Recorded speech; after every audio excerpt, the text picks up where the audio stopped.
Focus, eh bien, c'est cet entretien avec Madame Daouga Bala qui évoque le match Côte d'Ivoire-Sierra Leone. Interview réalisée par le service de communication de la Fédération ivoirienne de football. Regardons ensemble. C'est un match à partir duquel nous devons pouvoir sortir plusieurs enseignements.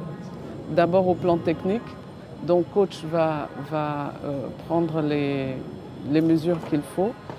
Mais ce que j'ai noté, c'est qu'on avait une belle équipe pétrie de talent, mais qui ne finissait pas ses actions. Vous avez beau faire le meilleur match avec les meilleures techniques, si vous ne marquez pas de but, ça vous donne un peu ce goût d'inachevé. À la rencontre de ce matin, ce que j'ai dit aux joueurs, c'est on a besoin de tueurs.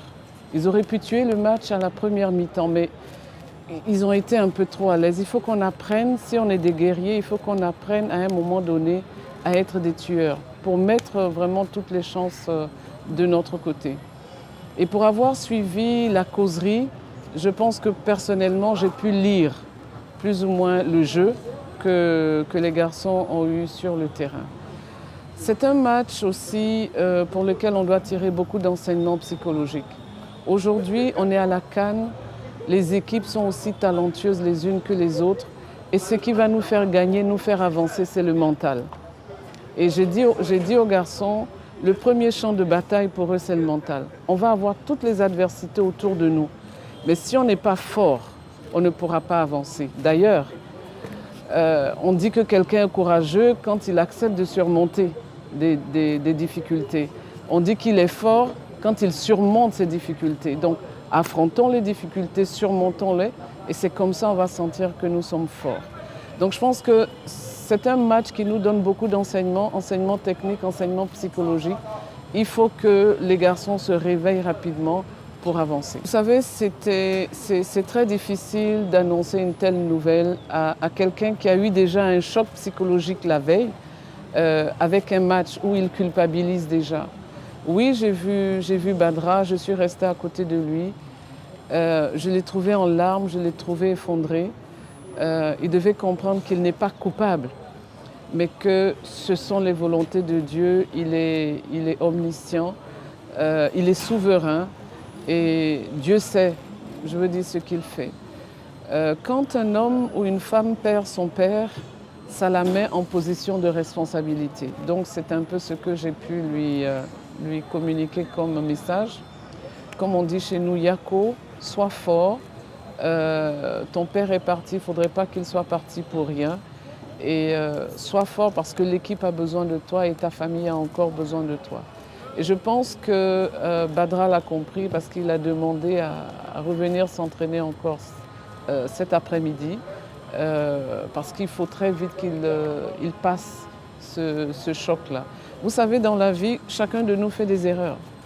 Mais ces erreurs, on les assume. Mais ce n'est pas pour ça qu'on va nous fusiller. Donc, c'est un gardien. Je pense que plus jamais dans sa vie, il ne fera ce type d'erreur. Je pense que c'est comme ça qu'on avance et c'est comme ça qu'on grandit. Mon message à l'endroit des Ivoiriens, c'est un message de solidarité et de cohésion. L'équipe a connu beaucoup d'adversités, mais pour que cette équipe se forge une belle âme, il faut qu'elle soit capable ensemble de traverser toutes ces adversités. On a eu la Covid, on a eu le décès du père de Max Gradel, maintenant on a le décès du père de Badra. Mais Dieu met sur notre chemin des difficultés pour qu'on apprenne à être fort. Il faut que nous sortions de ces difficultés en étant forts. Et le capitaine a rappelé, il a dit il ne faudrait pas que toutes ces difficultés que nous traversons soient vaines.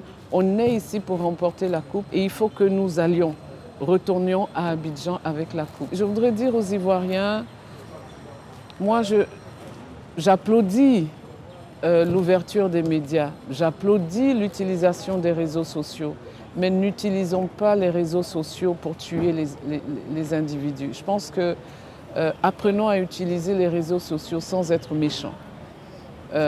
Hier, j'ai parcouru un peu tout ce qui est passé sur la toile par rapport à Badra. Je l'ai vu déjà effondré de douleur.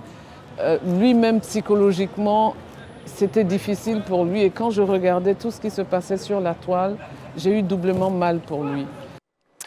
Voilà, qu'est-ce que vous retenez de cet entretien avec Madame Daouga Bala? Je pense que c'est un discours mobilisateur Et en tant que mère, femme, elle essaie de donner des conseils aux jeunes pour leur demander de redoubler d'ardeur.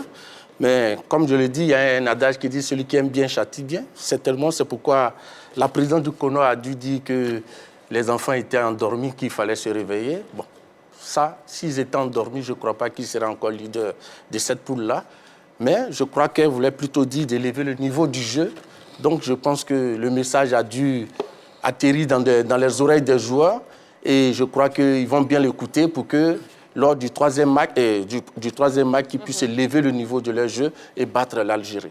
Rapidement, Charles. Oui, moi, je suis agréablement surpris par le propos de Mme Dao Gabala, qui ne se connaissait pas notamment le monde du foot. Là, elle a vite appris. C'est ce que c'est que remonter le moral aux footballeurs. Elle a pris tout de suite la température des vestiaires. Et là, quand on l'écoute, on se dit, alors là, pouf, elle aurait pu effectivement devenir, pourquoi pas, une véritable dirigeante. En tout cas, là, moi, je la félicite. En tout cas, elle apprend très vite. Ben, très bien. Allez,